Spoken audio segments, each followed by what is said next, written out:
नमस्कार, holistic health with Ishita में आपका स्वागत है। आज हम बात करेंगे मन के बारे में, आपके और मेरे मन के बारे में। क्या आप जानते हैं कि मन क्या होता है? मन को यदि डिफाइन करने कहा जाए तो आप क्या कहेंगे? सोचिए सोचिए, मैं बताती हूँ। एक्चुअली में हमको 5 सेंसेस मिली हैं बाहर का अनुभव करने के लिए, जैसे कि आँख, नाक, कान, मुंह, त्वचा। आप सब देखेंगे सब बाहर की तरफ है। ये बाहरी जगत का अनुभव करने के लिए हमको मिली हुई है। लेकिन जो हमारे अंतर मन में चल रहा होता है, सुख, दुख, मान, अपमान, जय, पराजय, ईर्ष्या, द्वेष, प्यार, करुणा, इन सब भावों को महसूस करने के लिए हमको मन मिला है टूल के रूप में। अब आप बताइए कि आपका मन रहता कहाँ पर है? कहाँ, लोकेशन कहाँ है बॉडी में? जैसे कि आंखें यहाँ पर है, नोज यहाँ पर है, कान यहाँ पर है, लेकिन आपका मन कहाँ पर है? सोचिए, बिल्कुल जरा सोचिए, मुझे बताइए। कुछ लोग कहेंगे मन यहाँ होता है, कुछ कहेंगे यहाँ होता है, लेकिन यहाँ आपका ब्रेन और यहाँ हार्ट होता है। मन एक्चुअली में मन की कोई जगह निर्धारित है ही नहीं। जहाँ जहाँ आपकी चेतना जाती है, आपका मन वहाँ वहाँ जाता है। जैसे कि अभी मैं बोल रही हूँ, इतनी देर में आपका मन हो सकता है गोवा घूम करके आ गया हो। जैसे कि जब हम ऑफिस में काम करते हैं और ऑफिस में काम करते करते हमारा मन कहीं और हो करके आ गया रहता है, तो इससे पता लगता है कि हमारी फिजिकल बॉडी तो एक जगह पर रहती है, लेकिन हमारा मन जो है वो कहीं पे भी ट्रेवल कर सकता है। तो ये हमको जानना जरूरी है। अब हम देखेंगे कि हमारे मन का नेचर कैसा है। हमारा मन मंकी माइंड है या फिर मॉन्क माइंड है। मंकी माइंड मतलब ऐसा मन जो स्थिर रहता ही नहीं है। जैसे बंदर एक डाल से दूसरे डाल में भागता रहता है, उसी तरीके से क्या हमारा मन भी ऐसा तो नहीं जो कभी एक चीज से दूसरी चीज, दूसरी चीज से तीसरी चीज की तरफ भागता है। एक डिजायर पूरी हुई नहीं कि अब दूसरी इच्छा पूरी करनी है। यदि हमारा मन ऐसा है तो कृष्ण कहते हैं कि ऐसा मन स्थिर रह ही नहीं सकता, ऐसा मन शांत सुखी रह ही नहीं सकता। इसके अलावा मॉन्क माइंड कैसा होता है?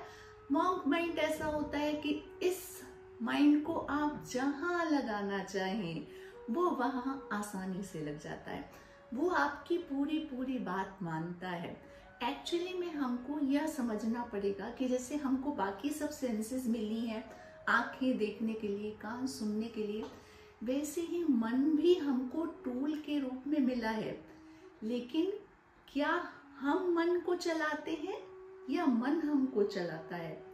यह सोचने की जरूरत है। मन हमको मिला है महसूस करने के लिए, लेकिन आज के समय में हम देखेंगे तो मन ही हमको चलाने लग गया है। वह हमारा मालिक बन करके बैठा हुआ है। मन हमको मिला था नौकर के रूप में। अब आप यदि सोचिए कि यदि आपका नौकर ही आपके ऊपर रूल करने लग जाए, कि आप जब ऑफिस से वापस आए तो आपका जो सर्वेंट है वो सोफे पे बैठा रहे और आपको कहे कि लाइए एक गिलास पानी पिलाइए, तो आपको अच्छा लगेगा? नहीं ना। वैसे ही मन हमको मिला है टूल के रूप में, लेकिन आजकल मन हमको चलाता है कि आज पिज्जा खाने का मन कर रहा है, आज मूवी जाने का मन कर रहा है। तो हमारा मन जैसा जैसा करता है, हम वैसा वैसा करने चालू कर दिए हैं। तो हमको एक्चुअली में मंकी माइंड की तरह नहीं रहना है, हमको मॉन्क माइंड हम अपने मन को बनाना है। जहां मैं चाहूं वहां मेरा मन स्थिर हो जाए, क्योंकि मॉन्क माइंड ही सुखी मन होता है, शांत मन होता है। अब हम देखते हैं कि भगवत गीता में कृष्ण अर्जुन को क्या कहते हैं मंकी माइंड और मॉन्क माइंड के बारे में।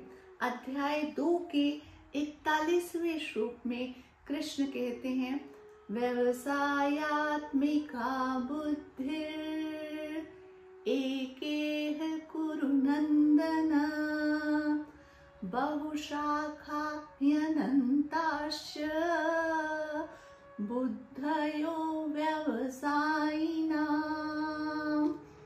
इसका मतलब है कि कृष्ण कह रहे हैं कि जो व्यवसायित्मिक बुद्धि के मालिक होते हैं, ऐसी बुद्धि जिसका केवल एक ही लक्ष्य होता है, यानी दृढ़ निश्चयी बुद्धि, जो कि केवल अपने लक्ष्य में फोकस्ड रहती है।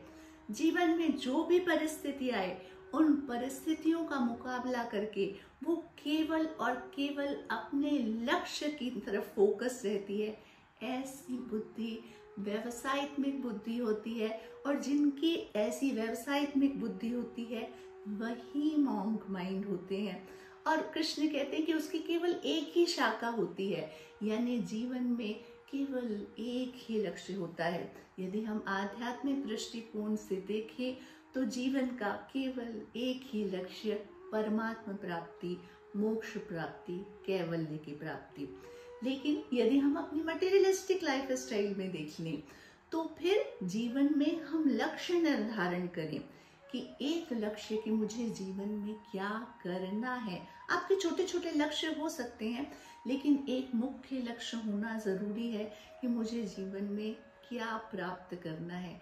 ऐसा नहीं कि जो रास्ते में आए, कोई देखा कि किसी का वो काम अच्छा चल रहा है तो अब मुझे वो करना चाहिए, फिर दूसरे को देखा तो दूसरा काम करना चालू कर दिए। ऐसा नहीं, आपको अपना लक्ष्य निर्धारित करना जरूरी है, यह कृष्ण भी कहते हैं। इसके बाद कृष्ण कहते हैं कि जो अव्यवसायित्मिक बुद्धि के मालिक होते हैं, यानी कि ऐसे व्यक्ति जिनकी बुद्धि स्थिर नहीं रहती है, जिनका कोई निश्चयात्मक बुद्धि होती ही नहीं है, वो जीवन में जो जैसा मिलता है वैसा आगे बढ़ते जाते हैं। एक लक्ष्य को पूरा करते हैं, उससे खुश नहीं होते, तुरंत दूसरा लक्ष्य प्राप्त करना चाहते हैं, फिर तीसरा, चौथा।